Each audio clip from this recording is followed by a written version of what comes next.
हम अपने बीवी बच्चों को तो जहर दे नहीं सकते। देंगे वो देंगे, अच्छे दिन लाएंगे। अरे हमारे जो पुराने दिन थे वो हमें लौटा दो। हमें 22 का चुनाव जो है, हमारा ये मानना है कि सपा से बीजेपी का चुनाव नहीं है। ये आम जनता वर्सेस बीजेपी है चुनाव। ये साल में जहाँ तक के काम की बात है तो काम के नाम पे 0% रिपोर्ट कार्ड इनको दिया जाएगा। ये चुनाव इसीलिए लड़ते ही है कि हिंदू और मुसलमान को बांटो। हम लोग हिंदू और मुसलमान बांटने का काम नहीं करते, हम लोग हिंदुस्तान बनाने का काम करते हैं। हम लोग पूरे हिंदुस्तान को एक में रखने का काम करते हैं।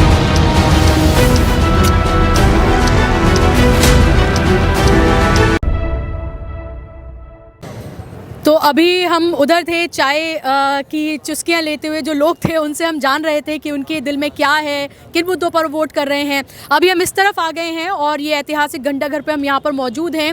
आपने CAA NRC का पूरा प्रोटेस्ट जो है वो यहाँ देखा, मैंने आपको पहले बताया था।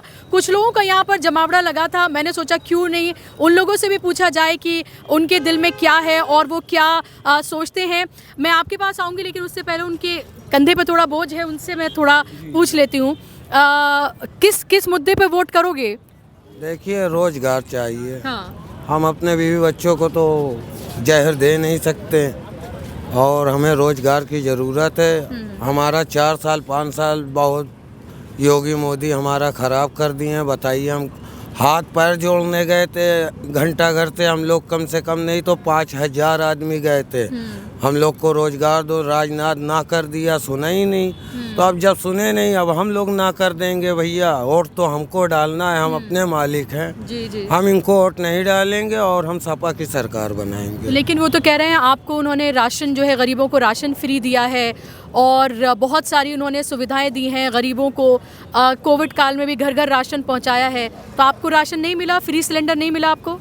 ठीक है, राशन पहुंचाया है, लेकिन राशन लेने के लिए हम लोग को शर्म आ रही थी। कूड़े वाली गाड़ी से राशन पहुंचा रहे थे। ये कौन आदमी को, एक तो ऐसी बीमारी चल रही है और कूड़े वाली गाड़ी से ये राशन पहुंचा रहे थे।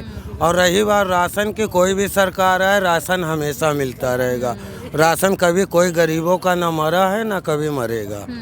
और बाकी हम क्या कहें, हमारे मुद्दे यही हैं कि हम जो है जी रोजगार। वो पेट्रोल डीजल जब महंगा हुआ तो उनका ये कहना है कि वैक्सीन फ्री दी आपको, इसलिए पेट्रोल डीजल अगर महंगा हो गया तो थोड़ा बर्दाश्त कर लीजिए। भैया, पेट्रोल और डीजल ही में तो पैसा निकाल के वैक्सीन में लगाया है। उनके पास पैसा कहाँ पास है, कहाँ से ले आएंगे पैसा? वो पैसा हम ही लोगों का है, हम ही गरीबों का है। खून चूस के उधर लगा रहे हैं। तो वो नाम हम लोग का नहीं ले रहे हैं, अपना नाम बता रहे हैं योगी और मोदी। वो गलत है। उनको वोट अब की कोई नहीं देगा, हम ही नहीं, कोई नहीं देगा यहाँ। इतनी नाराजगी है, बहुत नाराजगी है उनसे। और रही बात, अब अकेले ये योगी कभी आ नहीं पाएंगे अपने लाइफ में, कभी नहीं आ पाएंगे। यूपी में क्या, पूरे हिंदुस्तान में नहीं आ पाएंगे ये। जी। तो उन्होंने तो कहा है कि गरीबों का बहुत विकास किया है, गरीबों को लेकर उन्होंने बहुत काम किया है। ऐसा कुछ नहीं किया आपके साथ? विकास सिर्फ उनका हुआ है, योगी और मोदी का। कोई गरीब का विकास नहीं हुआ है। आप ये सामने देख लीजिए, ये सामने रोड है, अभी परसों एक्सीडेंट हो गया। अब बताइए उसका जिम्मेदार कौन है? खांचे जो है 1-1 मीटर के खांचे हैं। आप जाइए, आप कैमरा घुमाइए, देखिए, आपको पता चलेगा। तो उन्होंने तो कहा है कि गड्ढा मुक्त जो है वो सड़कें कर दी उन्होंने सारी। तो हाँ, योगी जी खुद देख ले ना, अगर गड्ढा मुक्त कर दिया देख ले आके। यहाँ तो गड्ढे पड़े हैं और आगे बढ़ेंगे, और आगे बड़े बड़े नाले खोदे पड़े हैं, उनको नहीं भर पाते। और उन्हीं के पुलिस और सिपाही कभी कभी ऐसा होता है कूद जाते हैं खांचे के अंदर, किसी को पकड़ने के चक्कर में वही के अंदर कूद जाते हैं। जी। अब क्या करेंगे? अब जब इनकी सरकार ही सही नहीं है तो ये क्या कर पाएंगे? सिर्फ अपना नाम, ये देंगे वो देंगे, अच्छे दिन लाएंगे। अरे हमारे जो पुराने दिन थे वो हमें लौटा दो। हमें आपका अच्छे दिन नहीं चाहिए, आप ही अपने पास रखिए। नमस्कार, अब मैं चल रहा हूँ। बहुत ही तो आपने अभी ये देखा होगा कि जब पढ़ा लिखा उधर यूथ था जिनसे मैं बात कर रही थी, उनसे बात करना स्ट्रगल था। मतलब उन्हें मुझे कहना पड़ रहा था कि आप अपने मुद्दों के बारे में बात करिए। और इसीलिए कहा जाता है कि जो गरीब हैं, जो निचले स्तर के जो लोग हैं, वो जिस तरह से बेबाकी से अपनी बातों को रखते हैं और वोट भी सबसे ज़्यादा वही देने के लिए जाते हैं। और आपने देखा कि किस तरह से उन्होंने अपनी व्यथा जो है वो सुनाई है कि किस तरह से राशन कोई सिर्फ योगी और मोदी की हुकूमत में नहीं मिला है। उनका ये कहना है कि हमेशा सरकारें देती रही हैं और आगे भी देंगी, लेकिन बेरोज़गारी जो है वो बहुत बड़े एक मुद्दे के तौर पर यहाँ पर सामने निकल कर आ रहा है। और मुझे लगता है कि 7 सालों में शायद ये पहला ऐसा चुनाव होगा जो कम्युनल एंगल पर नहीं बल्कि जो असल मुद्दे हैं, बेरोज़गारी, महंगाई, इस पर दरअसल जनता जो है वो वोट करने जा रही है। लगातार जिस तरह से मैं अलग अलग जगहों पर जा रही हूँ वहाँ मुझे यही देखने के लिए मिल रहा है। और लोग भी यहाँ मौजूद हैं।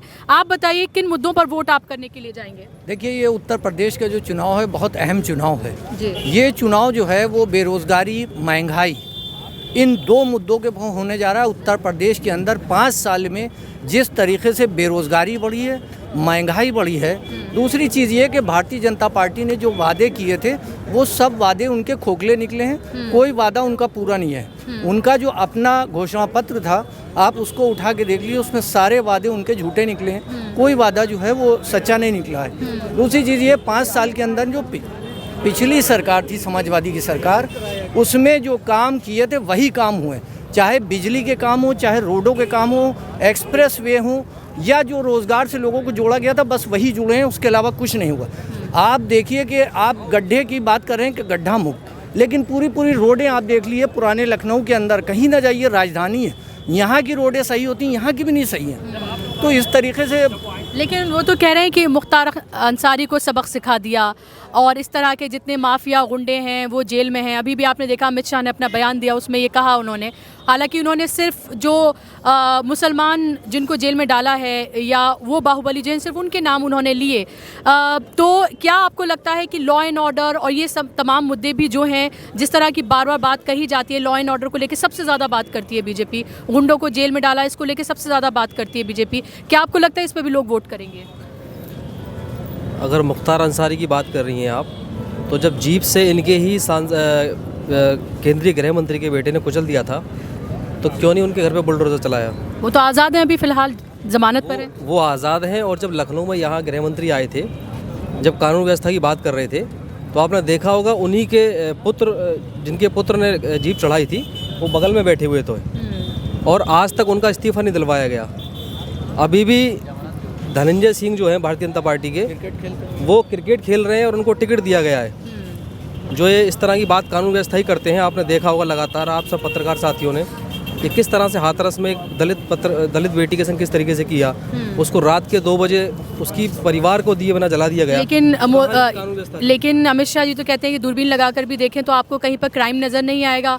वो कहते हैं कि सर से पैर तक जेवर पहने हुए लड़की 12 बजे रात के निकल जाए स्कूटी पे तो उसके साथ कुछ नहीं होगा, सेफ अपने घर लौटेगी। इन्हीं की भारतीय जनता पार्टी की जो राज्यपाल रही हैं आपने उत्तराखंड की, बेबी रानी मौर्य जी, उनका आपने शायद बयान देखा होगा, मीडिया में चला भी था कि 5 बजे के बाद महिलाएं थाने में नहीं जाएं। तो पहले ये डिसाइड कर लें आपस में कि ये लोग, इनके ही नेता कह रहे हैं कि 5 बजे के बाद थाने में महिलाएं नहीं जाएं, तो इस चीज़ का क्या मतलब है? लगातार जो हत्याएं, बलात्कार, लूट हो रहे हैं, जो ये सिर्फ और सिर्फ ये जिस चीज़ का प्रचार करते हैं, झूठा प्रचार करते हैं, जनता को पता है, चाहे वो उन्नाव रहा हो, चाहे वो लखीमपुर खीरी रहा हो, चाहे वो सीतापुर रहा हो, चाहे वो बदायूं रहा हो, कोई, चाहे वो व्यापारी तबका रहा हो, किसान तबका रहा हो, हमारे बेरोजगार भाई हों, सब परेशान और दुखी रहे सरकार से लगातार, कोई सरकार से नहीं बचा। और सबसे बड़ा मुद्दा जो है आज के वक्त में बेरोजगारी और महंगाई है। और लगातार कोविड के टाइम पे आप सब ने देखा होगा कि ये सरकार जो राशन देने की बात करती है, वो सरकार ऑक्सीजन नहीं दे पाई लोगों के लिए, लकड़ी जो जा चुके थे अंत्येष्टि स्थल पे लकड़ी नहीं दे पाई लोगों के लिए। किस तरीके से आपने देखा होगा गंगा जमुना की सफाई की बात करती थी, वहाँ लाशें बह रही थी, किस तरीके से लोगों को वहाँ गाड़ दिया गया, उनके ऊपर पन्नियाँ लगा दी गई।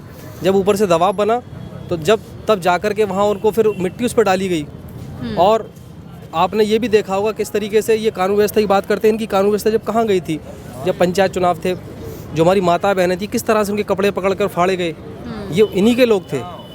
उन्नाव के अंदर आपने देखा होगा उस परिवार, उस बेटी का पूरा परिवार इन्होंने तबाह कर दिया। तो ये कानून व्यवस्था सिर्फ इनके ही जो MP MLA हैं, जब वही पब्लिक को और बहन बेटियों को नहीं छोड़ रहे तो आम पब्लिक और आम गुंडों की तो बहुत दूर की बात है। तो आप बताइए, आप किस मुद्दे पर वोट करेंगे इस बार? हमारा ये मानना है, ये 2022 का चुनाव जो है, हमारा ये मानना है कि सपा से बीजेपी का चुनाव नहीं है। ये आम जनता वर्सेस बीजेपी है चुनाव ये। तो आम जनता के जो मुद्दे हैं वो बहुत सारे मुद्दे हैं, और सारे मुद्दे जो जितने इश्यूज हैं सबकी स्थिति गड़बड़ है, सबकी चरमरा गई स्थिति, कहने वाला कुछ है नहीं। और वोट जनता आम मुद्दों पे ही करती है, उसको बहुत तकलीफ है और बहुत परेशानी है। तो आपको लग रहा है कि ये 80-20 का मुद्दा, बुलडोजर का, राम मंदिर का, ये सब नहीं? राम मंदिर का कोई मुद्दा नहीं है, ना कोई धार्मिक मुद्दा है, क्योंकि हर इनका ट्रम्प कार्ड फेल हो चुका है। और आप जानती हैं, जहाँ तक राशन की बात है, तो राशन में आप कैलकुलेट कर लें, इनकी अर्थमेटिक बहुत स्ट्रांग है। इन्होंने 53,014 मार्च तक के लिए इन्हें बढ़ा दिया 4 महीने पहले से। तो ये तकरीबन 90,000 रुपीज़ का एक फैमिली का साल भर में नुकसान करके 8,020 रुपये का राशन बांट के अपने आप को बहुत तुर्रम खां समझ रहे हैं। हालांकि ऐसा नहीं है, जनता की पॉकेट से लिया है इन्होंने, आप बेहतर जानती हैं। तो इस बार का जो चुनाव है, ये सपा का हमें लग नहीं रहा, ये आम जनता वर्सेस भाजपा है ये चुनाव। तो आम जनता में आप 80-20 कोई कैलकुलेशन नहीं, कोई परसेंटेज नहीं होती, 100 सिफर का चुनाव है ये, मेरा मानना है ये। आप में से कोई बात करेगा?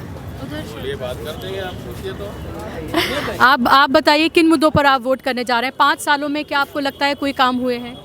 5 सालों में काम नहीं हुए, लेकिन हम वोट करना चाह रहे हैं। जो सरकार ने आतंक मचाया, अपना पद का दुरुपयोग किया है मुख्यमंत्री ने, और दलितों का और एक वर्ग विशेष कहनी मुसलमानों के साथ एक मुख्यमंत्री जो एक संवैधानिक पद के ऊपर है, उसका इस तरीके का व्यवहार जो है रहा, या उनकी भाषाएं रही हैं, या उनके कटाक्ष रहे हैं, या एक विशेष वर्ग को, कुछ वर्ग को खुश करने के लिए, मतलब हिंदू वर्ग को नहीं, हिंदुओं में एक छोटा सा तबका जो उसको सांप्रदायिकता को बढ़ावा देता है, उसको खुश करने के लिए उन्होंने जिस तरीके से पूरे 5 साल काम किया है, और दलितों का जिस तरीके से उत्पीड़न किया गया है, ब्राह्मणों के साथ भी, यहाँ उन्होंने ब्राह्मणों को भी नहीं छोड़ा, ब्राह्मणों के साथ भी उन्होंने अत्याचार किया है।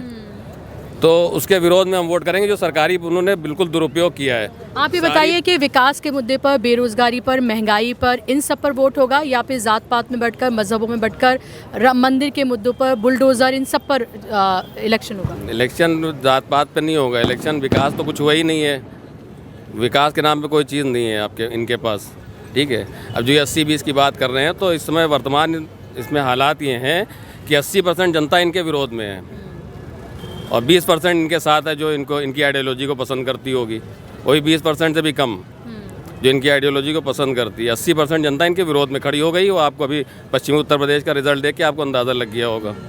हालात ये हैं। अभी तो पूरा वो सेंटर बाकी है जी, सेंट्रल बाकी यही हालात रहेंगे इसमें भी।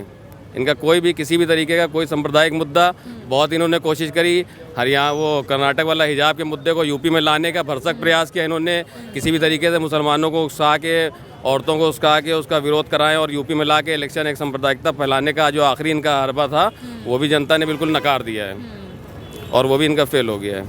चलिए, तो अभी यहाँ पर हमने हर वर्ग के बात करेंगे। आप अच्छा बताइए, आपने किस मुद्दे पर आप वोट करने जा रहे हैं इस बार? 5 साल में आपको क्या लगता है कितना काम हुआ है? 5 साल में जहाँ तक के काम की बात है, तो काम के नाम पे 0% रिपोर्ट कार्ड इनको दिया जाएगा। अच्छा, एक भी नंबर नहीं? बिल्कुल नंबर नहीं है। आप देखिए, आप जिस जहाँ पे खड़े हो के आप इंटरव्यू ले रही हैं, ये भी अखिलेश जी की देन है। आज इतनी लाइटें, शानदार लाइटें बिल्कुल चल रही हैं, तो ये अखिलेश जी की देन है। और रोज़गार की बात करें तो यहाँ पे हज़ारों लोग रोज़गार जो है घंटाघर से लोगों को दिया जाता था, जो योगी जी ने यहाँ से छीनने का काम किया, आज वीरान कर दिया है घंटाघर को, जो कि अवध कहा जाता है, अवध का क्षेत्र है। अवध में ऐसी जो है आप लाइटें नहीं हैं। अभी पक्के पुल पे लाइटें अखिलेश जी ने, जो यहाँ का ड्रीम प्रोजेक्ट अखिलेश जी ने उस पर लाइटें लगवाई थी, योगी जी ने उसको लाइटों को हटवाने का काम किया। नौकरी के नाम पे रोज़गार छीनने का काम किया। और कोरोना जैसी महामारी में जब लोग एक दूसरे की तरफ राह देख रहे थे, आंखें एक दूसरे की तरफ देख रहे थे, कौन हमारे लिए मदद करेगा, जनता एक दूसरे की तरफ देख रही थी। लेकिन उस वक्त जब यहाँ के विधायक जो थे, वो 2-2 लाख रुपए लेकर के बेड देने का काम लेके, 20 लाख रुपए लेकर के बेड देने का काम कर रहे थे। जनता से इस बार लेकिन योगी जी ने तो कहा कि कोई ऑक्सीजन की कमी नहीं हुई, कोई बेड्स की कमी नहीं हुई। उनका ये कहना है कि सब कुछ जो है फिलहाल विकास की उन्होंने बयार जो है वो उत्तर प्रदेश में बहाई है। आप कह रहे हैं कोई काम ही नहीं हुआ। वो तो शमशान में पता चला। शमशान में देखा गया कि इस तरीके से लाशों को छुपाने के लिए टीन लगाई गई। राम नामी चुनरी जो कि योगी जी ने दिखाई, और राम नामी चुनरी जब लाशें अंबार लग गया तो राम नामी चुनरी तक के उखड़वाने का काम किया गया। लेकिन उन्होंने कहा कि समाजवादी की पार्टी के दौर में तो कब्रिस्तान बने थे, लेकिन उनके दौर में उन्होंने शमशान बनवाए हैं। कब्रिस्तान, शमशान, हिंदू मुसलमान, ये सिर्फ योगी आदित्यनाथ जी और भारतीय जनता पार्टी का ये चुनाव ही स्टंट है इन लोग का। ये चुनाव इसीलिए लड़ते ही हैं कि हिंदू और मुसलमान को बांटो। हम लोग हिंदू और मुसलमान बांटने का काम नहीं करते, हम लोग हिंदुस्तान बनाने का काम करते हैं। हम लोग पूरे हिंदुस्तान को एक रखने का काम करते हैं ताकि अमन शांति बनाए रहे। अखिलेश जी ने हमेशा विकास की बात करी है, रोज़गार की बात करी है, नौजवानों के हाथ में कैसे रोज़गार आए, बुज़ुर्गों का आपने श्रम योजना चलाई थी अखिलेश यादव जी ने, जिसमें 65 साल के बुजुर्ग जो भी हैं अपने वो तीर्थ यात्रा को जा सके, उसको आज देख लीजिए उसको बंद कराने का काम किया। ये सिर्फ हिंदू और मुसलमान राम मंदिर मस्जिद के नाम पे लोगों को जो है भड़काते हैं, उनकी भावनाओं को आहत पहुंचाते हैं और आपस में इख्तिलाफात पैदा करवाते हैं कि जिससे लोग बटे और बंटवारे में। लेकिन इस बार की जनता ने ये मन बना लिया कि हम लोग बंटने वालों में नहीं है, हम लोग एक तरफ से होकर के समाजवादी पार्टी को जिताएंगे। अखिलेश यादव जैसे विकास पुरुष, ऐसे नौजवान, ऐसे युवा मुख्यमंत्री जिन्होंने इतना सब डेवलपमेंट दिया, मलिकाना स्टेडियम दिया, मेट्रो दी, ये आपके घंटा घर दिया और तमाम लखनऊ में इतने पुल देने का काम किया, तो इस बार निश्चित है कि जनता ने मन बना लिया। अच्छा, आप ये भी तो बताइए कि अगर मुसलमानों की भी अगर हम बात करते हैं तो अगर एक ही सीट से कई मुस्लिम कैंडिडेट्स को अगर अलग अलग पार्टियों ने टिकट दिया है तो क्या मुसलमान बंटकर वोट नहीं करेगा? फिर क्या मुसलमानों का वोट बटेगा नहीं? अब मुसलमान बंटने वालों में से नहीं है। मुसलमान बहुत समझदार हो चुका है, उसने सभी को देख लिया है।